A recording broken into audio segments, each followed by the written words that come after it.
What's up, guys? Welcome back to Mexican in the Philippines.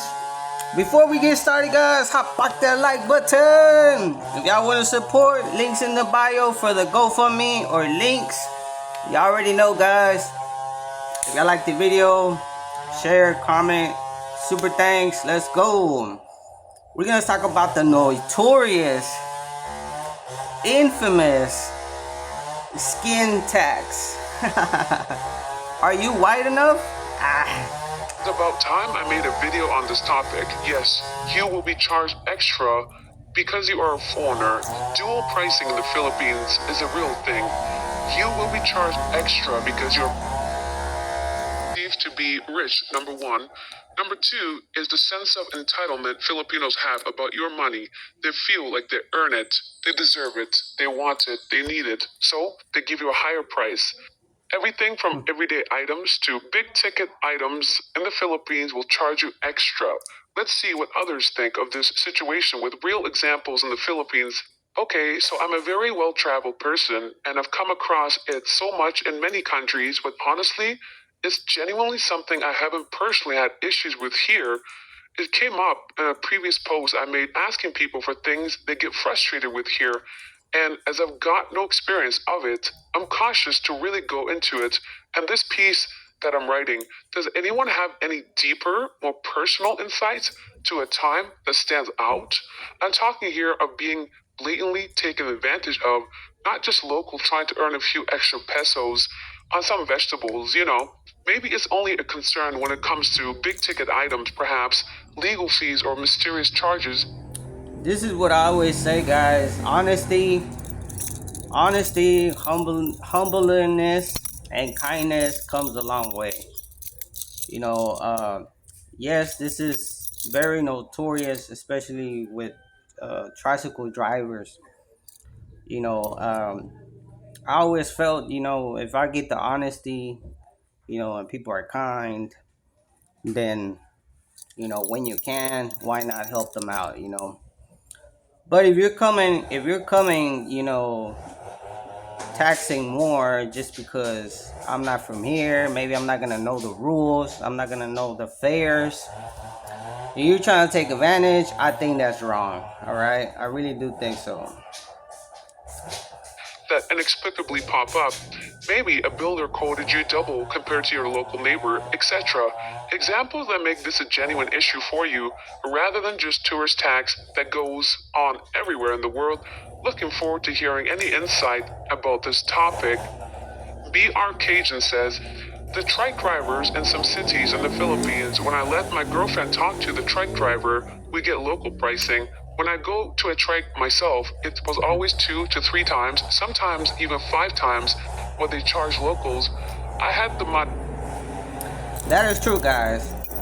Every time we travel, I let my wife do the talking. I do no talking. I'm just like, I'm on my phone, whatever. I don't want to speak, because when you do speak, if y'all talking English, they automatically suspect something. And sometimes they do try to give us higher price, even if she's with me. Sometimes you just have to be like, nah, and then let another truck driver come and ask him first for prices. Hey, how much? If he says, if he gives you a price that you don't want to hear, just keep it moving, keep it rolling. Don't take it right away. Get another one. You will eventually get it, unless you're in a super hurry. But told them I would rather walk and did. 2 miles back to my condo, it wasn't that amount of money, it just had enough of being taken advantage of. The prices are displayed by law, they just don't follow them for FMs and foreigners. Dealing with the landlords, sorry sir, that place is no longer available, but I have a place just like it in the exact same location for the low rock bottom price of double. That's one thing you need to be aware of. But you know why this happens? You know why they do it? Because not expats, guys, but the people that come, they're blogging. They say they're trying out some street food. They go to a street food and be like, hey, I want 10 pesos, blah blah blah. Okay, They're like large. And cities, you have Grab, download it. It's kind of like Uber. That will help you. Um, but yeah, I mean, rental prices in the Philippines. That's why they're never listed on the Facebook groups or anywhere online. That's why when you call them, they first ask you, where are you from? Like, what does that matter about the price? I understand people may have preferences of who they want to rent it to, but at least say the price, then ask my nationality. Yes, always, prices of rents and buying homes or condominiums are doubled if you're a foreigner. Brilliant, says another. Always get to apply a bit of humor to someone frustrating. I never heard that about condos. I think he's exaggerating. But yeah, I mean, condos. If you're a foreigner, it can have your name, guys.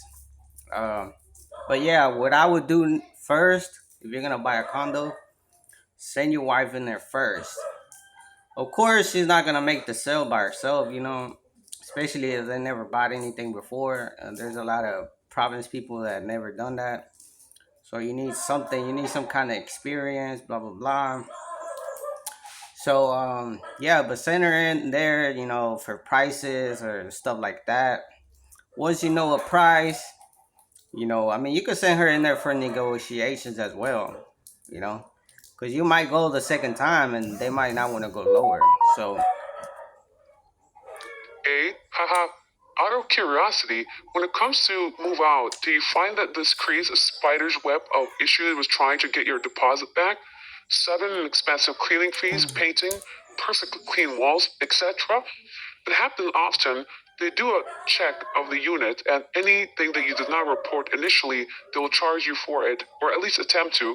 And because you are not here tomorrow and you cannot come back, you simply have to deal with it, and they know this. Adam Impress says, I think it's a given with most countries here.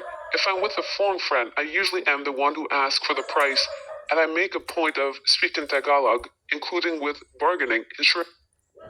yeah, guys, stuff like that is in every country in the world, not just the Philippines. They do it. They do it in Mexico as well with the taxis. Whenever you ride a taxi, when you arrive here in Manila and you get on a regular taxi, they overcharge you. You know, Especially when the taxi drivers are there, they're trying to speak to you and you don't know English. Boom. Oh yeah, we're gonna charge them. They do the same in Mexico. They do that on a lot of places in the world because that's how people are. Money hungry people are greedy, and that's just how it is. But hey guys, I'm gonna end it right here. Let me know in the comments any other type of video reactions you want to do. Like always, guys, hop back the like button. Y'all want to support? Hey, hop back the super chats. Cabrones. Let's go.